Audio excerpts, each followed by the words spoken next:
¿Alguna vez han visto cómo es el beso de dos novios? ¿Han visto cómo es el olor? Lo maravilloso que es el olor del bosque. ¿Han visto lo maravilloso que es el crepúsculo del Caribe? Claro, eso es lo obvio.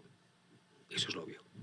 Pero ¿alguna vez te ha silbado una bala al lado de la cabeza cuando tienes a un francotirador a 200 metros de donde estás?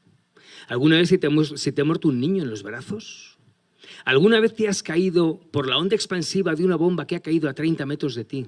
Y cuando te levantas te das cuenta de lo maravilloso que es la vida. Eso sí que es maravilla.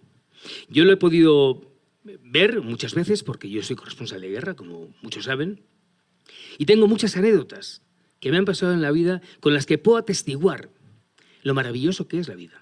Lo maravilloso, la maravilla que es la vida. En el año 2002, una de ellas, en mi antigua empresa, en Televisa, nos habían mandado a varios corresponsales a cubrir la guerra del Pérsico y uno estaba en Irak, otro estaba en Irán, otro estaba en Turquía, otro estaba... Bueno, a mí me toca Israel. ¿Por qué me toca Israel? Porque en mi empresa sabían que yo he ido muchas veces a Israel y que yo podría hacer un buen trabajo desde ahí, pero es verdad que en Israel estaba pasando pocas cosas. Más allá del lugar de las sirenas y de que lanzó en alguna ocasión algún Scud Saddam Hussein, pero yo estaba buscando mucha acción y nosotros teníamos en Israel a un chofer, que era un árabe israelí, se llamaba Charlie, y que habíamos ido muchas veces con él. Cada vez que íbamos a Israel estábamos con Charlie. Bueno, y entonces Charlie, viendo esa inactividad, me dice un día, oye Alberto, ¿y por qué no entrevistamos al jeque Ahmed Yassin? Para los que no sepan quién es Ahmed Yassin, o quién era Ahmed Yassin, parecía un anciano venerable, un señor muy enjuto, que iba en una silla de ruedas, con una especie de sábana blanca, con una línea de voz prácticamente imperceptible. Parecía que Yassin jamás había roto un plato. Parecía que Yassin jamás había hecho nada malo. Pero Yassin, aquel viejo venerable que iba con esa voz imperceptible, era quien le decía que era el líder de Hamas, el terrorismo más terrible que ha tenido Israel y la sociedad civil israelí. Y así era el que decía, tú mañana con 15 años vas a ponerte un cinturón y te vas a detonar en un café de Haifa o de Tel Aviv o de Jerusalén. Ese era Ahmed Yassin. Cuando a mí me dice Charlie que le entrevistáramos, dije, bueno, ¿tú conoces a alguien? Bueno, pues es que yo conozco a un amigo de otro amigo que a lo mejor le conoce. Digo, pues que ya sabemos que él no va por delante porque además era una persona que prácticamente nadie le había entrevistado porque Ahmed Yassin era el objetivo militar de los israelíes, que de hecho 2 años más tarde de la entrevista lo mataron con un misil. Total, que al día siguiente Charlie llega a las 9 de la mañana y me dice, Alberto, hoy tenemos la entrevista con Ahmed Yassin. Digo, no me lo creo. Y me dice, hay que estar a las 5 de la tarde en una cabina telefónica de Jaffa Street, que es la calle principal de Jerusalén. Ya me han dicho cuál es y hay que ir porque te van a llamar. ¿Me van a llamar a mí? ¿A un periodista? Una voz anónima por un teléfono. Aquello era como muy detectivesco. Pero bueno, digo, en fin, no perdemos nada. A las 4:30 llegamos y estaba esperando 4:45, 10:45 y las manos me empezaban a sudar. Me pasaba lo que a Rodrigo. 2 minutos para las 5, 1 minuto para las 5 y yo pensé, no va a llamar nadie. Las 5 en punto. Las 5 y 1 minuto. Las 5 y 2 minutos. Mi desesperación porque veía que no iba a llamar nadie era cada vez mayor. Las 5 y 3 minutos y casi tiro la toalla y suena el teléfono. Descuelgo el teléfono. Hello. Y una voz en inglés, con un acento muy árabe, una voz masculina, me dice mañana, me dijo, I am the painter, soy el pintor. Así es como, dijo, mañana a las 7 de la mañana tienen que estar ustedes en el puesto de Eretz, que era la frontera con Gaza, porque ahí van a poder van a poder entrevistar a la jeque Ahmed Yassin. Bueno, esa noche no dormí nada. A las 6:30 estábamos esperando y a las 7 en punto pasamos con los pasaportes, los dejamos. Ese puesto de Eretz tiene como 200 metros de una tierra de nadie en el que se oyen permanentemente tableteos y misilazos. En fin, no es precisamente la mejor bienvenida. Iba caminando diciendo, algo me dice que debo de volver. Como tantas veces me lo dijeron en tantas guerras, que me lo decía yo mismo. Pero yo seguía caminando y en un momento determinado, cuando estoy a punto de llegar, esto fue todo muy rápido. Yo, cuando me doy cuenta, tengo a 3 personas encima de mí. Una me venda los ojos y me meten en un coche. Y entonces pensé, me acaban de secuestrar. Me acaban de secuestrar porque en aquel entonces ya era bastante notable el hecho de que secuestraban a los turistas, a los periodistas, con finales bastante inciertos y en muchos casos indeseables. Entonces pensé, me acaban de secuestrar y me van a matar. Esto fue la idea que yo tuve cuando me meten en ese coche con 3 personas más.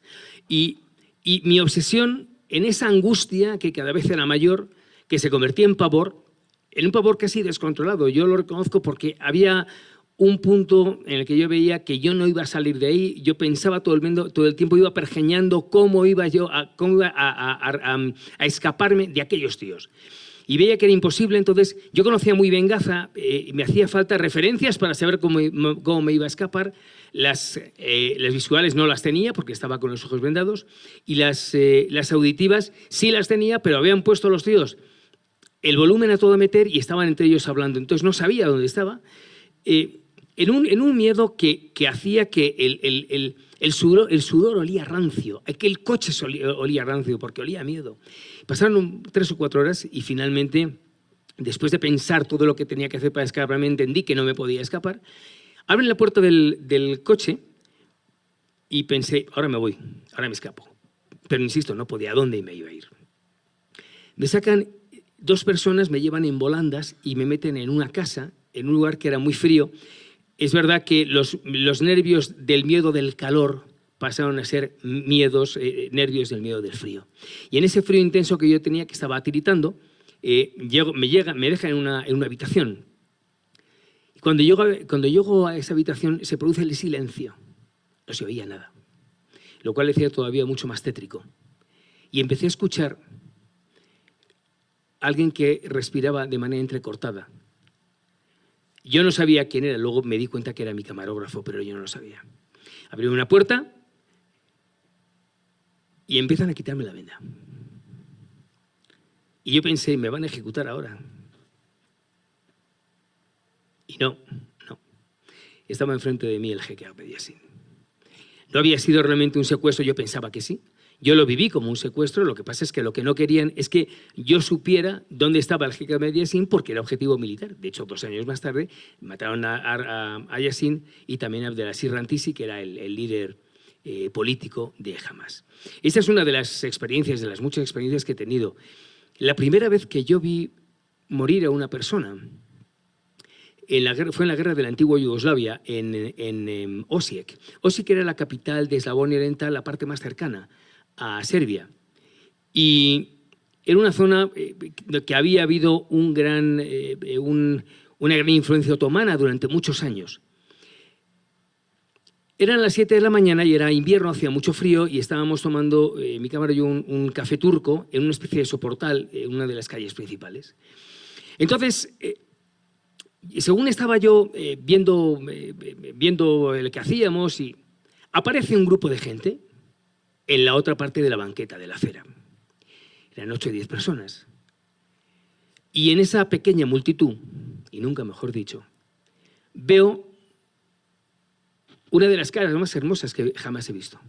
Era una joven de unos 25 años, pelirroja, de ojos verdes, hermosísima.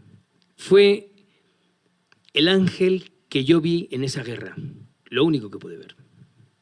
Entonces me la quedo mirando y ellos empiezan a ver en la parte de arriba de los edificios que era donde se apostaban los francotiradores. La figura del francotirador está de toda la vida de Dios, desde el Big Bang. Primero fueron con piedras, luego fueron con flechas, luego fueron con trabucos y luego con armas automáticas, pero siempre existió. En Madrid a George Orwell le pegaron un tiro en la Guerra Civil Española, casi lo matan. Pero en la antigua Yugoslavia era muy activa la figura esa. Claro, por eso ellos miraban tanto a ver quién era. Entonces empiezan a mirar y hay una persona que da un primer paso y todos se siguen dando paso por paso. Cada paso era un centímetro de vida. Cada paso era un canto a la vida porque querían vivir. Y cuando estaba muy cerca, yo solamente veía a esta criatura. Y cuando estaba a muy pocos metros, a 2 o 3 metros, se escucha ¡papá! 2 tiros. Entonces cae ella. Salimos rápidamente a socorrerlo y comienzan a dispararnos a nosotros porque ella era el señuelo. Ella había muerto en ese momento de una manera fulminante, le taparon, la mataron, le volaron la cabeza. Esa fue la primera vez que yo vi morir a alguien y, como digo, yo, después de ver esto, te das cuenta de lo maravilloso, de la maravilla que es el poder escuchar. El poder escuchar una charla TED, sí, una charla TED, escucharlo, es un privilegio. ¿Te das cuenta de lo maravilloso que es poder ver una charla TED con estos ojos? ¿Te das cuenta de lo maravilloso que es palpar, sentir, oler, poder comer, caminar? ¿Te das cuenta de lo maravilloso que es ser libre? ¿Te das cuenta de lo maravilloso que es la riqueza de tu vida? Gracias, buenas tardes.